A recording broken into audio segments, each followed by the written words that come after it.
When I learned that the Board of Trustees had chosen joy in service as a theme for the fellowship this year, I immediately thought of the book by UUA music and worship director Eric Walker Wickstrom, Serving with Grace, Lay Leadership as a Spiritual Practice.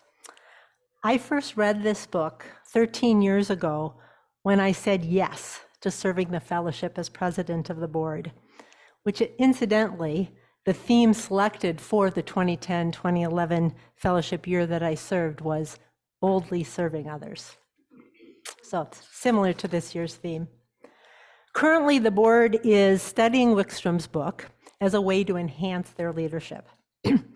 Wickstrom explores the question of why folks choose to serve, volunteer, help out, give of their time and treasures for and to a fellowship. And Wickstrom poses that most of us have a deep need of wanting to live a meaningful and transformed life. And it is in response to this deep need that folks choose to come to a fellowship and to give of their time to serve others. Well, I asked several members and friends of the fellowship why they choose to serve others here in some capacity. And the most common answer was for the connection with others, for that sense of community. They said they enjoy getting to know others, having fun with others, having a sense of family here. They enjoy the communal feeling of sharing with others, being vulnerable and authentic with others. One person said, it's all about the people. Another said, it warms my heart with how welcome I feel when I work with others in the fellowship. Others said they serve for the satisfying feeling of contributing to something bigger than themselves. Some said they found joy when serving others and building something together. Several members said, being useful to others who need me is transforming. It gives me a sense of purpose. Others said, I find joy in contributing to the shaping of our future. And yet another, working with others at the fellowship reminds me of our oneness. There is so much joy in this fellowship. I see joy in the faces of folks when they greet each other, eyes light up, mouths smile, folks reach out for a hug. If you remember in July and August, when we had potlucks here instead of a regular Sunday service, people are thirsty to gather with one another and to be joyful together. Those were one of our highest attended services. I see this in our Wednesday night covenant group. I hear joy in the laughter of folks cleaning up in the kitchen. I saw joy in a job well done when we worked at Kane Street Gardens and when folks weeded our fellowship front yard. I saw joy when folks came together to bring a meal to or volunteer at the warming center. Helping others less fortunate than we are is a source of joy. I saw joy in the hands of folks making dinner together at Wyalusing, and I saw joy in the feet as folks played kickball or performed skits around the campfire. I saw joy, definite joy, in the parade of species at Earth Day and at Artspire. I see joy in the giggles when a young person comes up front during our Joys and Sorrows ritual to share in their joy about a new puppy or an upcoming birthday. And I see joy in the tears when folks share their sorrow. I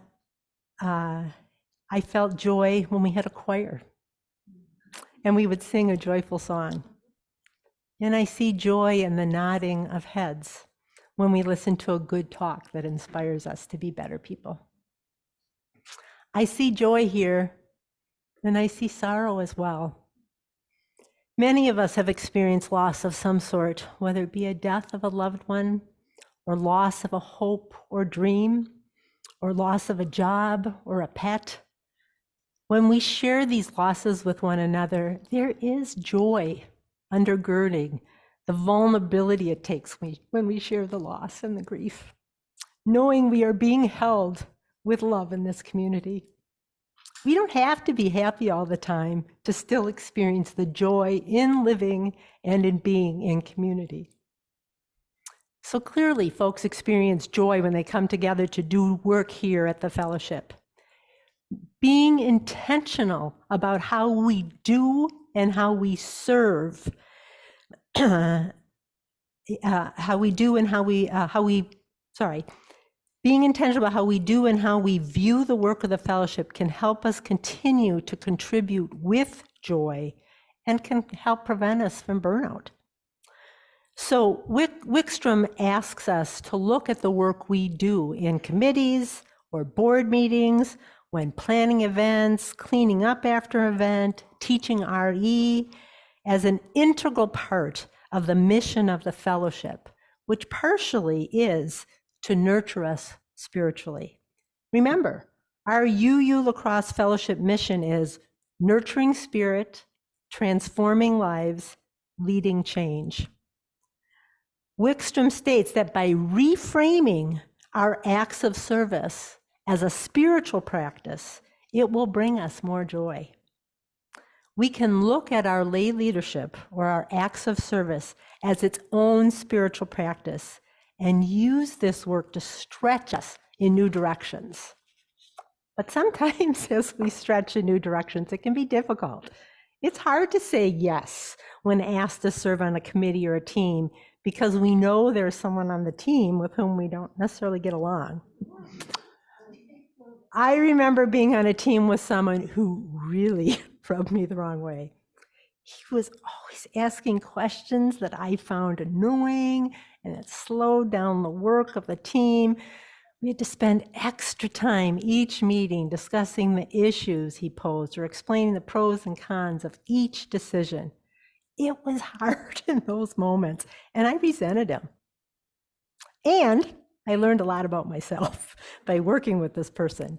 He often had good points that I, in my own narrow way of looking at things, would not have thought of.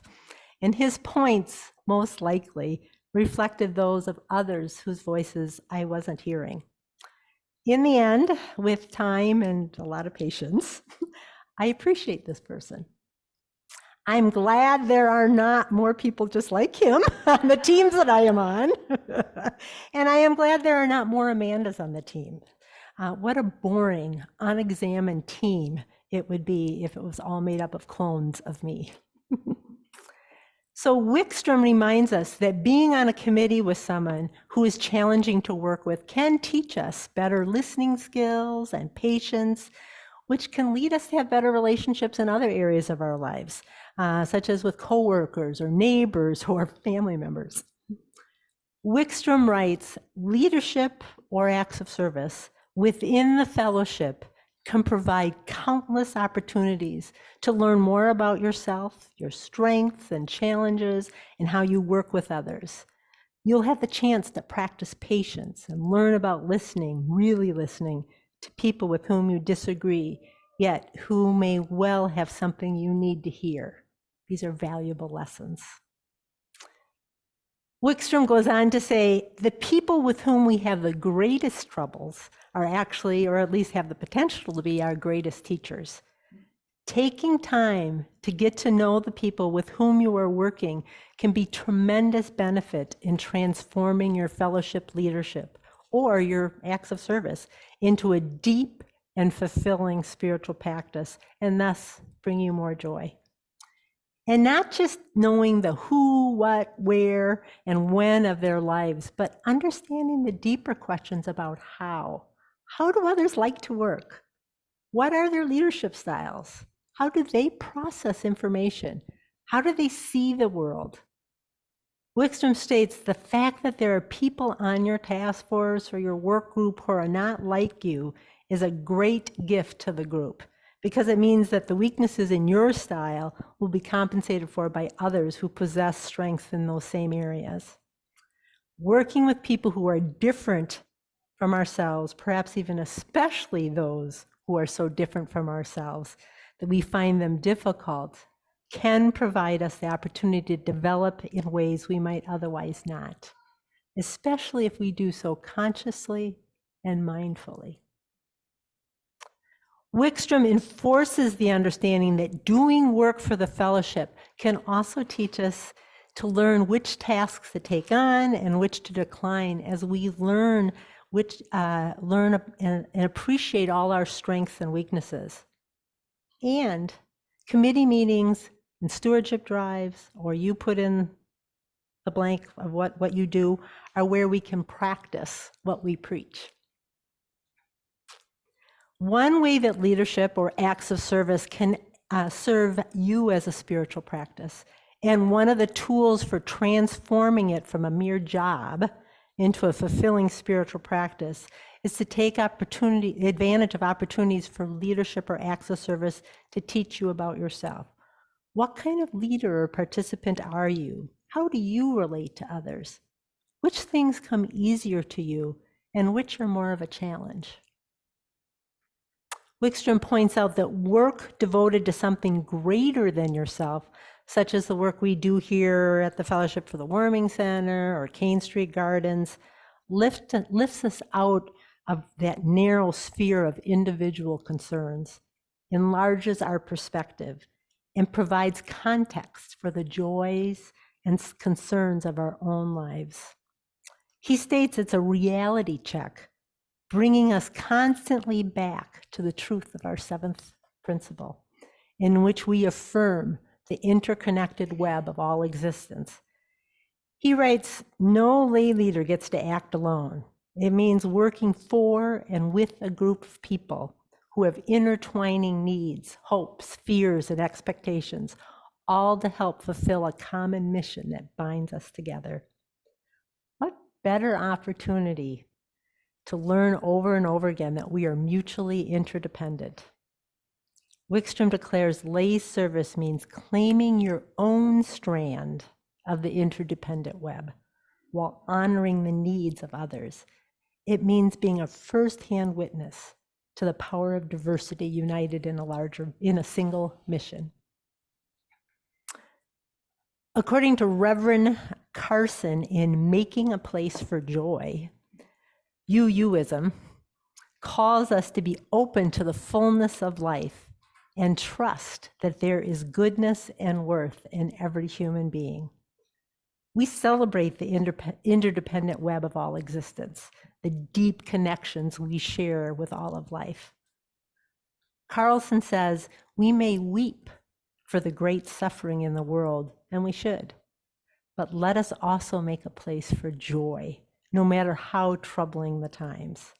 Let us act or serve out of love and compassion to make this a better world, a more joyful world. When I was president of the board, we used to end what we then called our program council meetings in a way similar to how some 12-step meetings end. In a circle, holding hands, and the members would say to each other, I put my hand in yours so that we may do together what I cannot do alone. Such a ritual reminds the group of its common need of one another. When we dedicate part of our fellowship meetings to activities that help deepen the connections among members, when we begin to see our leadership or our acts of service as a part of our spiritual practice, these meetings will become a different place for us. These encounters will be changed and perhaps can be a source of meaningful living and joy. Others need us to serve them. As we heard in the Time for All Ages, we need to fill the buckets of others through acts of service, which in turn also fills our buckets with the joy of service. Not only will transforming our acts of service into a true spiritual practice help deepen our own spiritual lives and the spiritual life of our congregation, it will also help us to, in the words of the UUA curriculum, build the world we dream about. Wickstrom has other suggestions for how to make lay leadership a spiritual practice, and if you're interested, I would gladly loan you this book. It's a gem. Author of Authentic Happiness and founder of the positive psychology movement, Martin Seligman, says, living a meaningful life in service to others and to something larger than ourselves is a pathway to joy. And as per the reading I did earlier by Rabindranath Tagore, I slept and dreamt that life was joy. I awoke and saw that life was service. I acted, and behold, service was joy. The need to serve others is why some of us do come to the fellowship and serve on teams and committees and boards. We are here serving a mission that is larger than ourselves. We are trying to do our tiny bit to repair a very broken society. Another way of looking at serving something larger than ourselves is to look at how we serve each other financially. The things we spend our money on is a reflection of what we value in life. I value this fellowship and all that it does for me and all the opportunities it provides for me to serve others. So when I give money to the fellowship, it speaks of what I value in life, and it brings me joy to spend my money, our money, in service to the fellowship. So serving with intention as a spiritual practice, being open to learning new aspects about ourselves as we serve, learning how to deal with and learn from difficult people, choosing tasks that play to our strengths and even better stretch us, appreciating that our acts of service are a way to be involved in the interdependent web, and serving the fellowship financially are all ways that can transform our lives, give our lives meaning and purpose, and subsequently bring great joy. Albert Schweitzer once said, "I don't know what your destiny will be, but one thing I know, the only ones among us who will be truly happy will be those who have sought and found how to serve." Of course, we don't have to choose to approach service with joy. We can choose to be resentful, angry, bored, closed to learning about others and ourselves, but we'll burn out. And if we make that latter choice, and we will leave UU once our time is up on the board or the committee or the team. But when we choose to serve with joy, all the things I've mentioned can happen. A transformed life, living a meaningful, purpose-filled life, and enjoying the company of other joy-filled people. Choosing an attitude of gratitude also brings us joy. According to Karl Barth, joy is the simplest form of gratitude. I am so grateful for this fellowship. It is a place that brings me great joy. I am so grateful for all of you, for your smiling faces when I walk into a room, for all the ways you do the work behind the scenes to make this a wonderful place to be. We started the service with the song Happy. I love that song. Some may ask, well, what's the difference between happiness and joy? According to Reverend Janet Parsons in Joy Anyway, joy is deeper, born out of gratitude, born out of a choice to look hard each day for what is right with the world. Joy is born out of love and appreciation for beauty. Joy can be hard to find and a challenge to sustain. Parsons says to think of joy as a decision and orientation toward life. Joy is an act of defiance in the face of all that might be wrong with the world. To say, I'll face the world with joy anyway. So in conclusion, I'd like to repeat the words of Rebecca Parker. To serve others is to tell the truth about who I am. If I did not serve others, it would say that I was a person who had nothing to give, a person who had received nothing from life, a person who did not matter to the larger society, or whose life's meaning was in providing for his own needs alone. But in fact, who I am is the opposite of all these things. I am a person who has something to give. I am a person who has received abundantly from life. I am a person whose presence matters in the world. And I am a person whose life has meaning because I am connected to and care about many things larger than myself. If I did not serve others, I would lose track of these truths about who I am. According to Henry J.M. Newen, joy does not simply happen to us. We have to choose joy and keep choosing it every day. So every day, we are invited to seek and choose joy.